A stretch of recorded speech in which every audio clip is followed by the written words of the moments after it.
Mga kapuso, hindi pa nga daw sila nakakabangon sa epekto ng Bagyo Tino. Ngayon, nag-aalala na naman ang mga residente dito sa coastal areas ng bayan ng Dumangas, Iloilo dahil sa posibleng pinsala na naman ng Bagyo Uwan.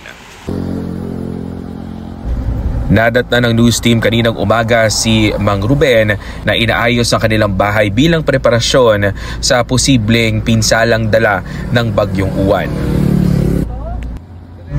Noong pananalasa ng Bagyong Tino, nilipad ng malakas na hangin ang bubong ng kanilang bahay.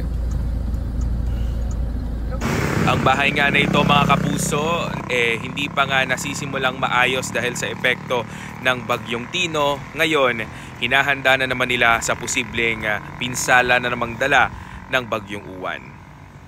Bago na naman nga bagyo. Maganin sir, wala pa kayo mga basi pala igubaya naman balaw.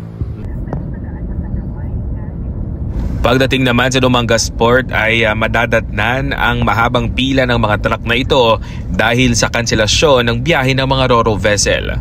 Signal number 1 ang bayan ng Dumangas, Iloilo, kaya naman kansilado ang biyahe. Ilan sa mga truck drivers ay kaninang madaling araw pa daw na stranded dito sa Pantalan. Man kahit stranded kami di mo.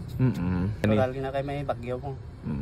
Nakahanda naman ang MDRRMO Dumangas sa posibilidad ng preemptive evacuation ng mga residenteng nakatira sa mga low-lying at flood-prone areas, gayon din sa mga coastal areas ng bayan.